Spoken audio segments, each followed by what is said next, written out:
우리 어장노님도 서울에 병원 다녀오셔서 힘드셨을 때도 오늘 기어이 예배에 나오셨습니다. 다시 한번 우리 축복하십시다. 아직은 빛이 반할만 합니다. 이게 무슨 의미냐면 아직은 당신은 멋지다 그런 뜻이거든요. 시작. 아직은 빛이 반할만 하십니다. 옆에 사람 보고 하시라니까. 시작. 아직은 빛이 반할만 합니다.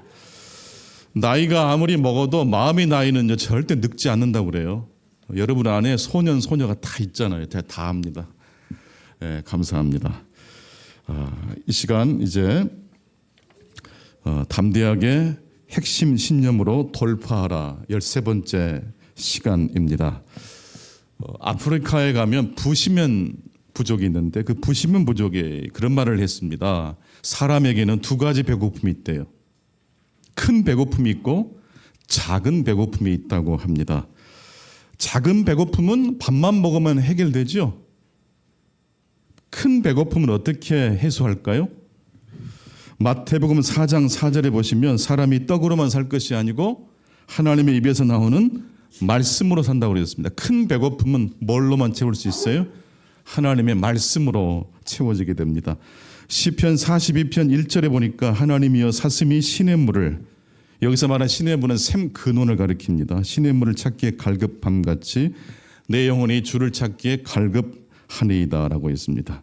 우리 목마른 사슴이라는 찬양 제가 참 좋아하는데 같이 좀 불러봤으면 좋겠습니다. 목마른 사슴.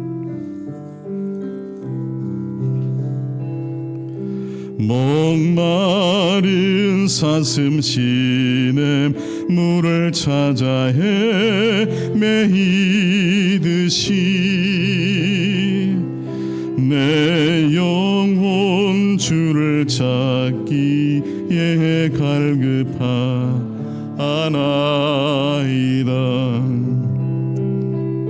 주님만이 나의 힘, 나의 방패, 나의 참 소망, 나의 몸 정성 다 바쳐서 주님 경배하. 목마른 사슴 한 번 더 하십시다. 목마른 사슴. 목마른 사슴 시냇물을 찾아 헤매이듯이 내 영혼 주를 찾기에 갈급하나이다. 주님만이 나의 힘, 주님만이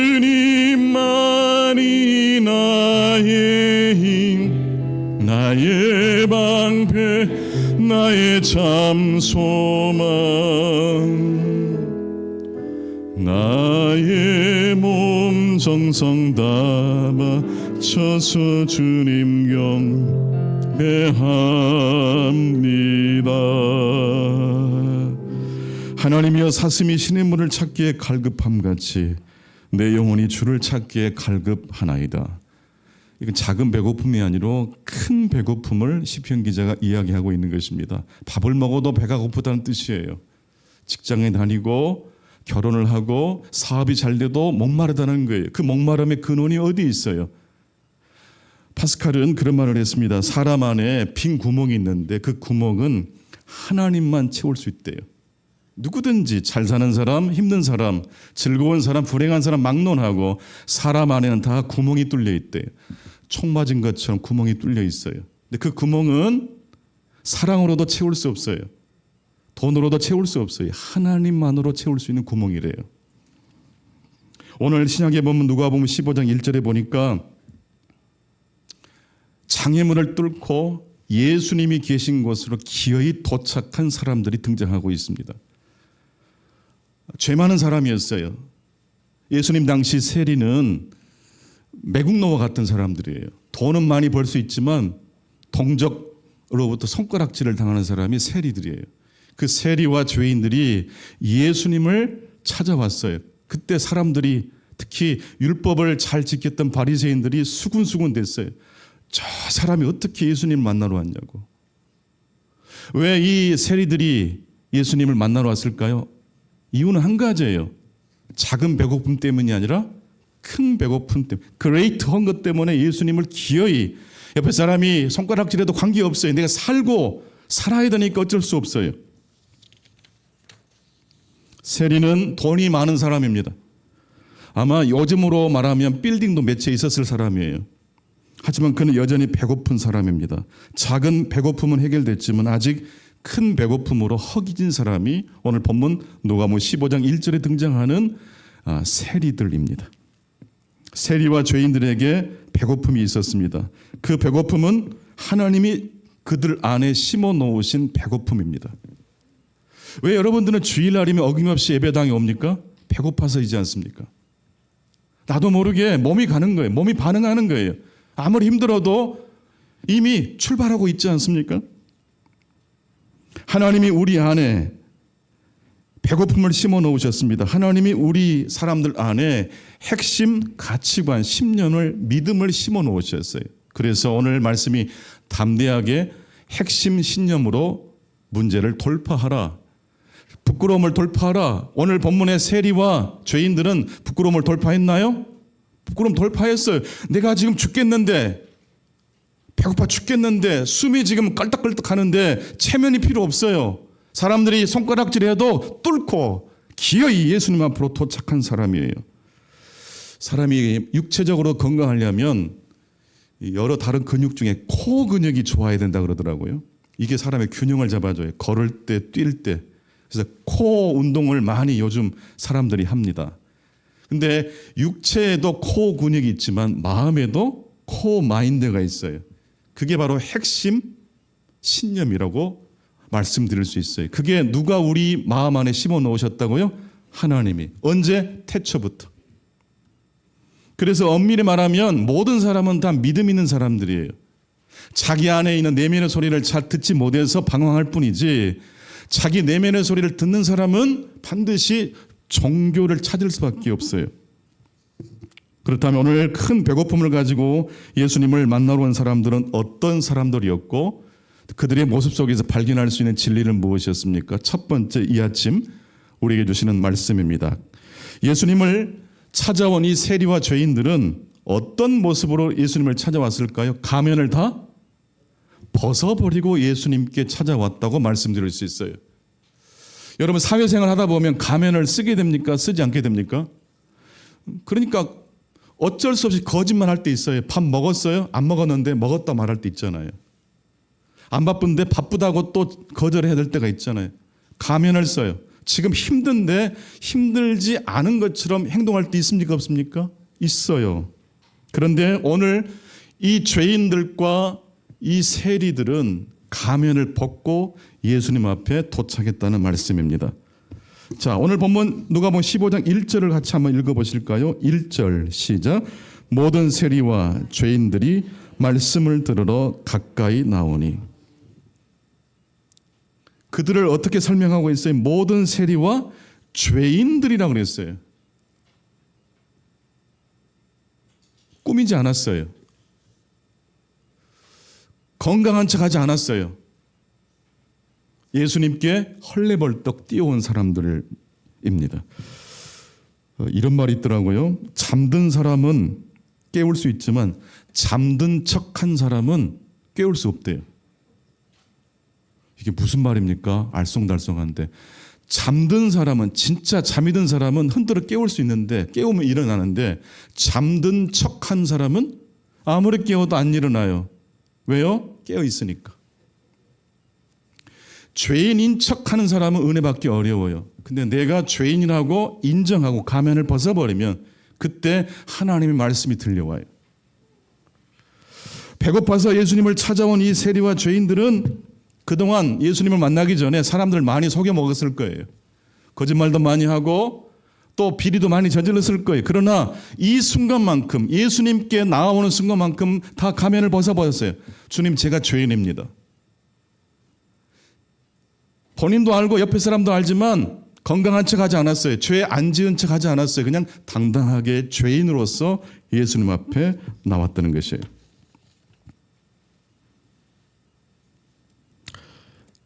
담대하게 그들은 예수님 앞에 담대하게 큰 배고픔 앞에 도착했습니다. 여러분, 가면을 벗으려면 어떻게 하면 될까요?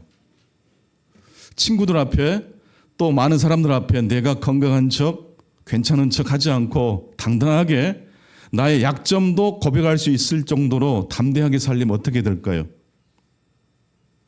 사람과 사람 사이에 누가 계시면 돼요? 하나님이 계시면 돼요. 하나님 앞에 내가 누구인지를 묵상하시다 보면 가면 그까지 끝 아무것도 아니에요. 사람들끼리 비교하면 가면 써야 되지만 하나님 앞에 내가 누구인지 생각해 보세요. 가면 벗어야 되나요? 말아야 되나요? 이미 우리를 다 꿰뚫고 보고 계신 하나님 앞에 뭘 감춰요?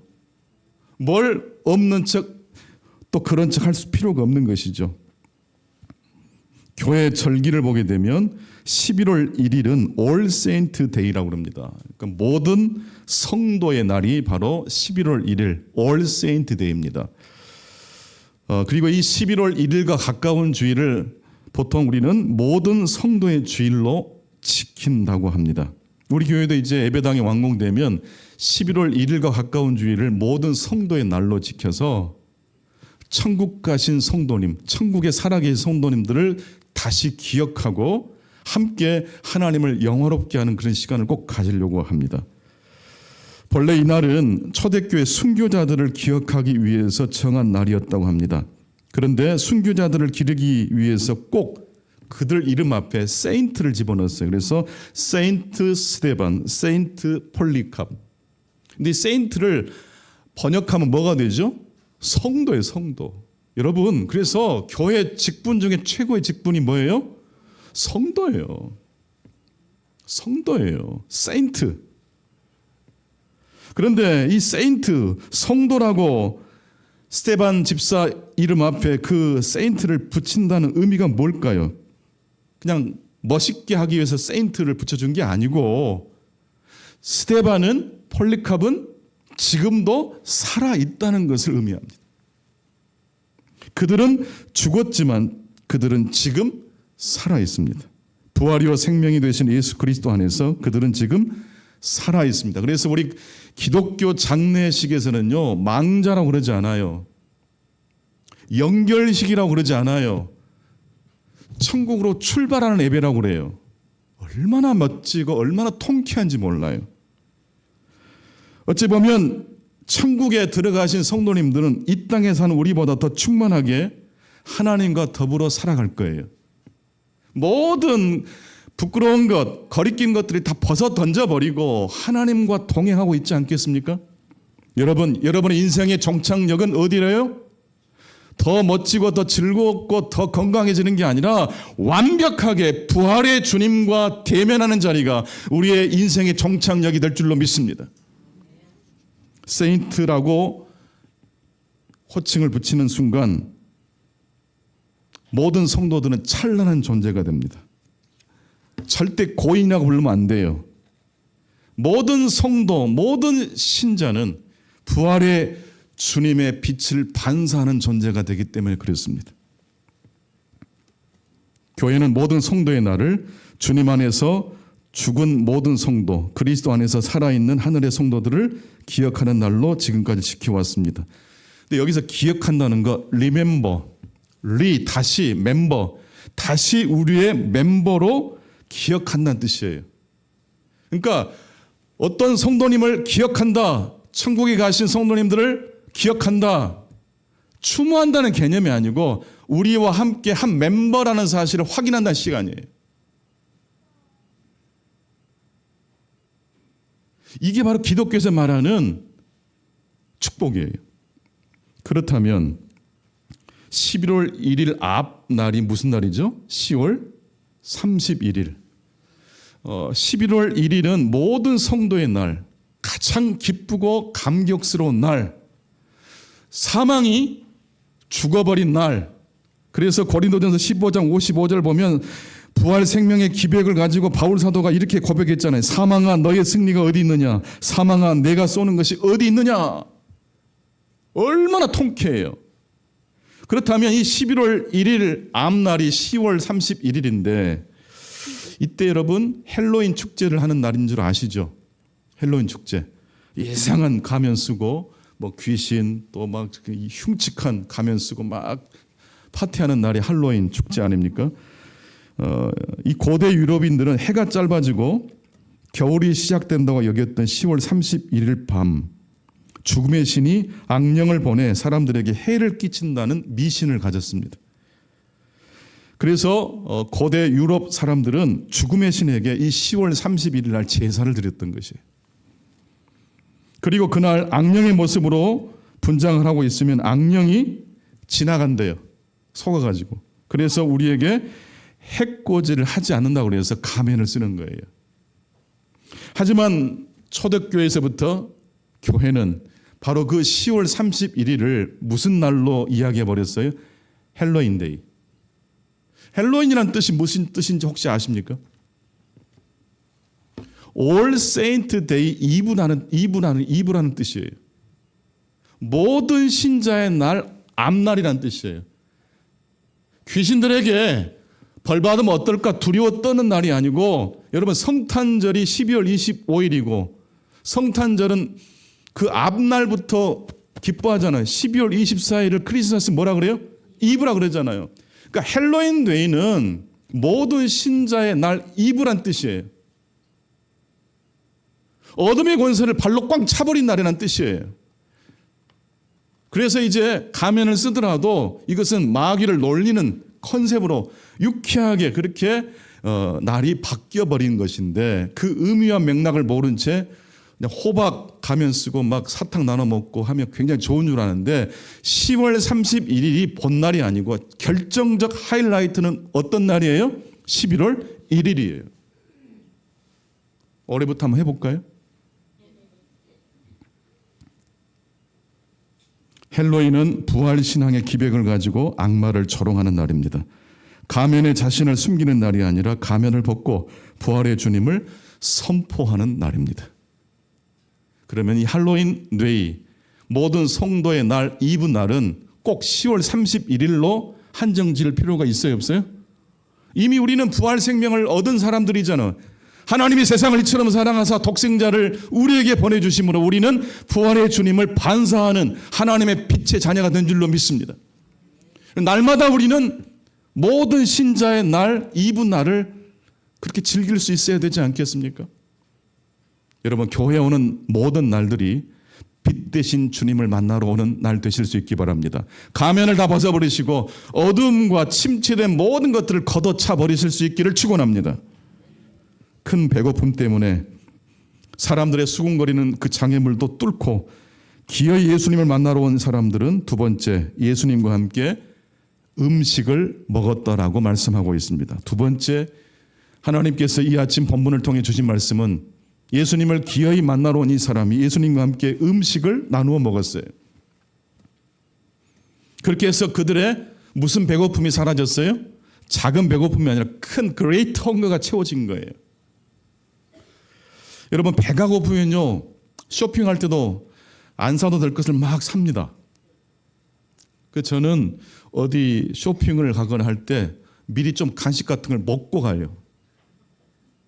저까지 흥분하면 큰일 나거든요. 뭐 그렇지 않아도 나중에 배고픈 상태에서 쇼핑을 하면 굳이 사지 않아도 될 것까지 막 주워 담더라고요. 반대로 배가 부른 사람은 선택을 잘합니다. 함부로, 그렇죠, 과소비하지 않습니다.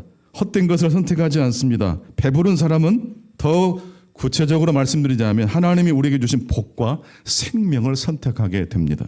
신명기 30장 19절 말씀 우리 같이 한번 읽겠습니다. 시작. 내가 오늘 하늘과 땅을 불러 너에게 증거를 삼노라. 내가 생명과 사망과 복과 저주를 내 앞에 두었은즉 너와 내 자손이 살기 위하여 생명을 택하고. 하나님께서 우리 앞에 무엇과 무엇을 두셨어요? 생명과 사망, 복과 저주. 생명만 있지 않아요? 생명 옆에 무엇도 있어요? 저주도 있어요. 건강만 있지 않아요? 아픈 것도 있어요. 근데 여러분, 우리 그리스도인들은요, 그레이트 헝거를 채운 다음에 저주를 선택하지 않아요. 사망을 선택하지 않아요. 기분 나쁜 선택을 하지 않아요. 무슨 선택을 해요? 생명을 선택하게 될 줄로 믿습니다. 근데 이 신명기 30장 19절 읽어보면 왜 하나님은 당연한 이야기를 이렇게 당연하게 하셨지? 누가 저주를 선택하고 누가 사망을 선택할 사람이 있어요? 여러분 자녀에게 잘 되거라 잘 되거라 그러지 죽어버려라 죽어버려라 그러지 않잖아요. 근데 왜 이렇게 A, B, C, D 같은 이야기를 성경에 기술해 놓으셨을까요? 여러분 이게 당연하게 생각하지 않아야 될 말씀이기 때문에 그래요. 배가 고프면요 엉뚱한 거 선택해요 선택하지 않아요? 다시 보세요. 우리 앞에 하나님께서 생명과 사망, 복과 저주를 두셨어요. 영적으로 배고픈 사람은 무엇도 선택할 수 있어요? 일단 채워지는 건 다 선택해요.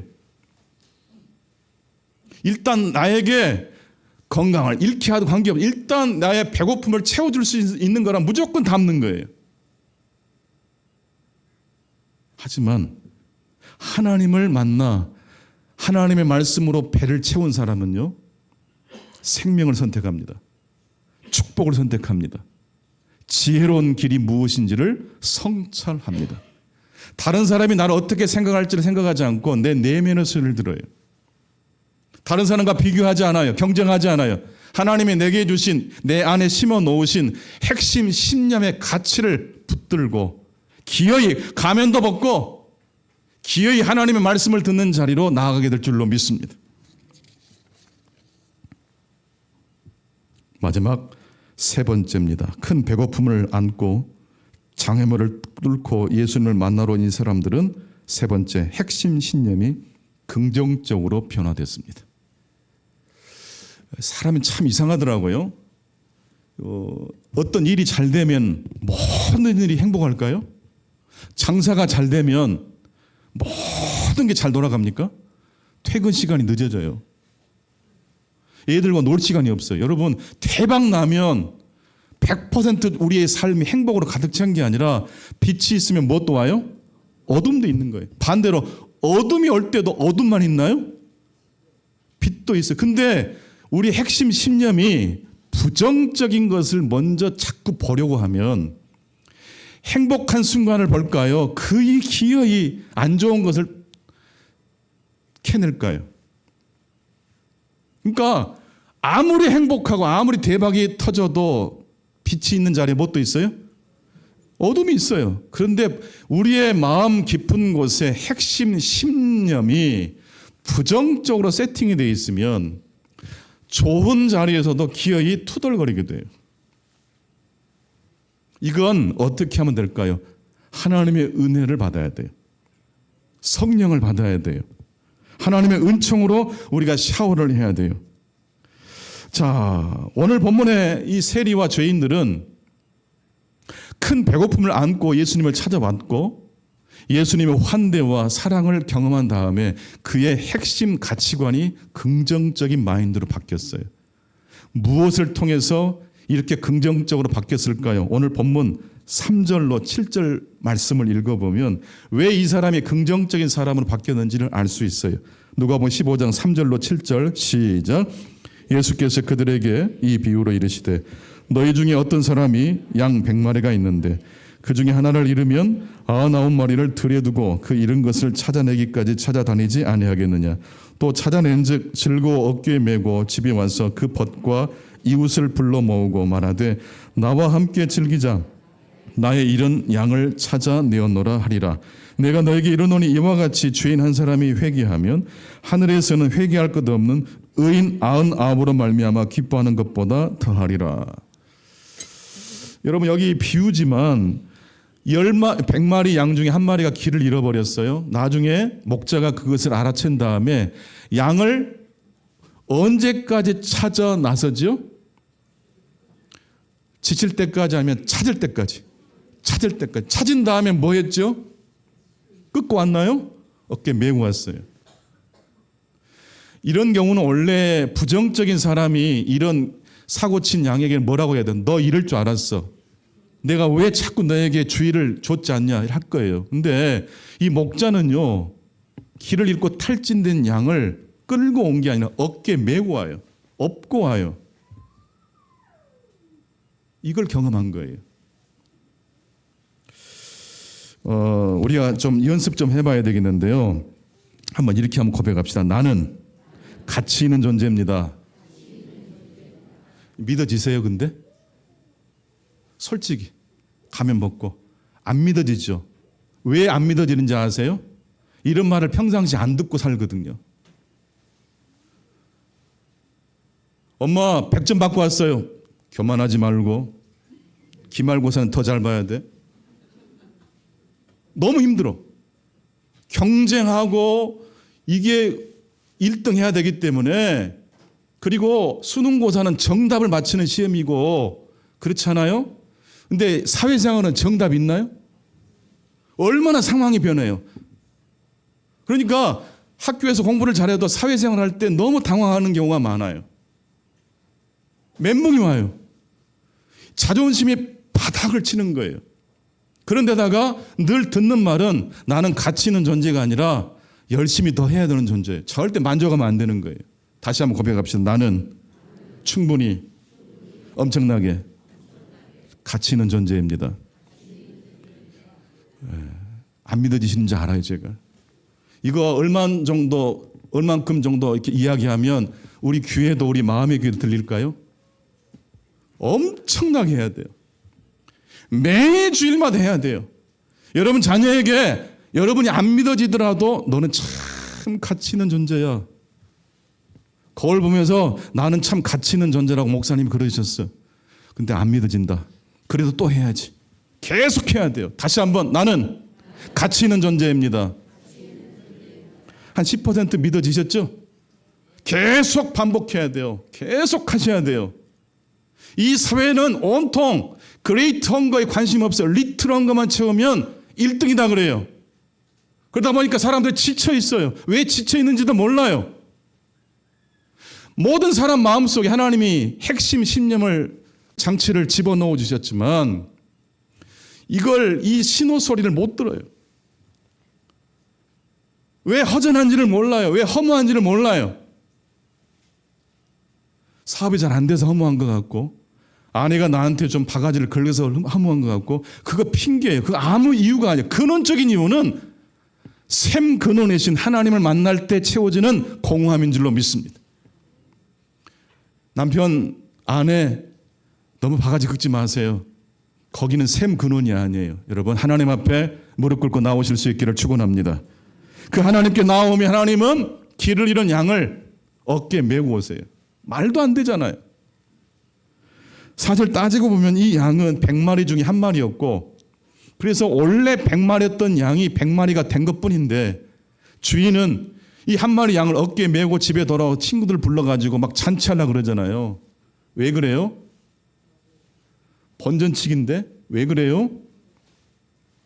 우리 권사님들, 장로님들 병원에서 수술하시고 입원하시고 교회 오신다면 왜 막 감사한금 하세요? 왜 막 감사 할렐루야 외치세요? 번전치기 아니에요? 아니에요. 번전치기. 내가 얼마나 소중한 존재이고 내가 얼마나 가치 있는 존재라는 걸 얼마나 우리들이 경험하고 느끼게 됩니까?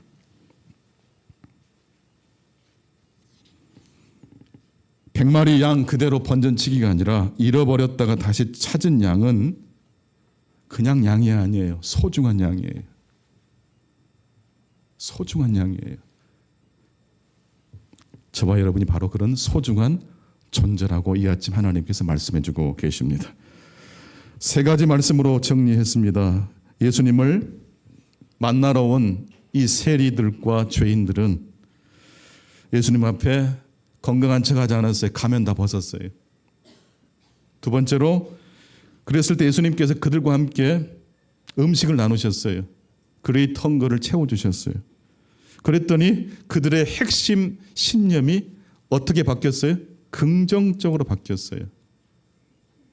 힘들 때도 기어이 빛을 이야기하고 성공한 순간에도 균형 잡을 줄 아는 그러한 근사한 사람으로 변화됐다는 이야기입니다.